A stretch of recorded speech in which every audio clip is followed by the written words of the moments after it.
Hello and welcome to Solent Sports News. I'm Liu Chen with your 4:30 bulletin. Here in studio with me, we have our football correspondent Max to speak a little more about the final yesterday. Max, just how big of a win was this for United? So with me in studio today, we do have the man himself, Paul. Paul, how exactly did you come up with this idea of Viso Sport? Leo, you've been following the tournament, and of course you would have seen Fatima College many times, you'd have seen QRC. What can we expect in the second half? I think you could just expect a lot more of the same from Fatima. I think another stat that wouldn't show on the graphic is the confidence oozing through this team, the desire to drive forward, put pressure on that QRC defense. I think for QRC, they're going to just have its damage limitation, really, because it's going to be difficult to fight even against this atmosphere. Andy Murray was beaten by Daniil Medvedev in the ATP Tour final on Saturday. The Russian third seed beat Murray 6-4, 6-4 to clinch his second title in less than a week. Murray has since pulled out of the Dubai Championship to recover in time for Indian Wells next week. We do have my co-host Ed and Leo with us, the pundit. Leo, what did you make of the first half? It's goalless, but very, very tough football by both sides. Yeah, definitely. A tight game, impressed by both teams, as we would have mentioned before. It's a cup final, so it's going to bring out the best in all of these players. I think Bournemouth have had the, more possession, a little more chances, but Basingstoke have defended very well. Goalkeeper has been good. He's kept them in the game, making a couple of brilliant saves. But it's going to be interesting going into the second half because it's pretty tight. All right. Now, Leo, let's talk a little bit about the evolution in terms of girls' football, how it's become now. Yeah, it's great. I mean, just earlier this year, we had the Women's World Cup, which had a lot of viewership. Even in Trinidad and Tobago now, we have the Wolf League, the Women's League, playing that professional football. And that is motivation for these schoolgirls to have something to strive towards with their footballing career. World Cup fever is in the air, with the pubs, bars and viewing stations buzzing for the event. But there are some other places that may be in the lineup. Pretty much, yeah, that's what we're looking forward to get all our customer happy. So, yeah, we just make sure TV is available for them, watch every game since day one to the final. Yeah, that'll be things I'm looking forward for. Hi, my name is Tony. I'm from the Congo, Central Africa anyway. Barbering for me is a gift. Festival is a gift. You think like I was not expecting that to pay bills. So then my background myself as footballer, professional footballer.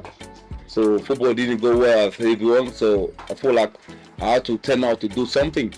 I used to do that more, not for money, but now the past 7 years, we start paying bills now. So and then now also I'm involved more in the college to teach kids how to do more barbering and stuff like this, so kind of like a teacher though.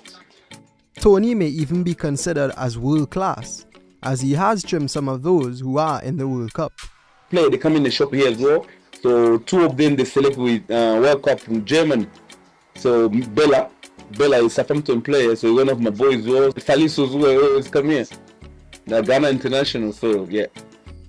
While they waited on their trims, some of the guys even set a bet on who they are supporting, who they think will win, and some of their predicted standout players. Portugal. Either Argentina or Portugal, yeah. I think I'm going to do Portugal this year. Obviously it should be England, but I've funnily enough I've backed Belgium. You know what? Yeah, I have to stay for England. South Americans like Brazil and Argentina, teams like that will love this heat out there. Mbappe, because he did perform last World Cup. Yeah, and he's a youngster still, yeah. You've got to be looking at the old firm like Messi, Kane. Maybe this is probably Kane's last World Cup. He's getting that age now. It's probably going to be his last World Cup. Kevin De Bruyne, absolute brilliant player. I mean, apart from Portugal, I would want England to win. It's just I don't want Argentina to win because of Ronaldo. Like the debate will be over then basically. If one of them win the World Cup. Apart from that, I really want England to win because then that'll be quite good for this country as well basically. So you may not just go to the bar, but also the barber to keep your World Cup vibe and your hair fresh. Unity 101 FM, the community radio, is a station focused on using the medium of music to bring people together from all over the world. Not only do they use music, but also sport. Everybody likes sports, doesn't matter where you come from. It connects people, which is what the ethos of Unity 101 is, and sports is another way of reaching out to that audience who who like sports. Saturday Sports Show presenter Avsul Sumra says that the show is geared towards delivering sport with a South Asian focus.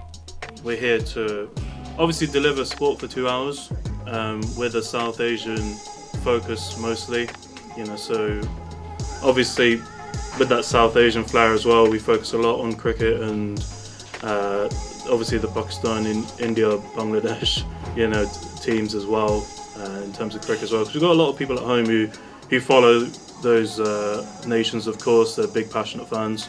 And we make sure we cover that as well as all the other sports as well on the show.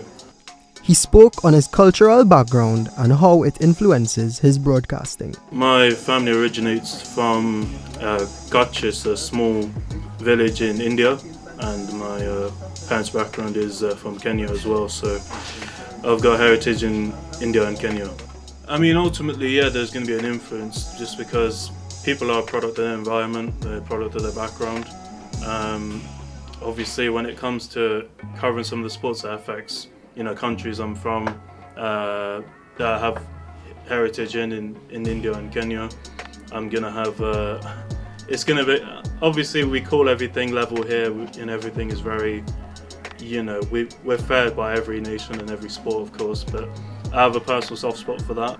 That's where I can really offer that difference, especially with Isaac and Adrian being white British men as well, so provide that different kind of culture to the show, and that aligns with the station as well. So, I'm very proud of that. Co-host and budding sports journalist Isaac Maddock says that the show has provided experience for his career endeavors and that he feels part of a community even though his ethnicity may not fall into the Southern Asian focus that the station has. I think it's given me a great opportunity, a great thing to put on the CV. Lots of experiences, I know how to use all the equipment, and so it's definitely something that universities or workplaces will look for, and I guess give me a little bit of a boost in getting the places and stuff for that. So it feels like I'm part of the community. Obviously I'm not clearly because obviously it's the South only Asian ethnic station, but obviously that's not me. But I can be part of something as well, and it shows that really it's for everyone, and we're making it for everyone as well. That's all we have for now. We'll be back at 4:30 for your final news bulletin of the day.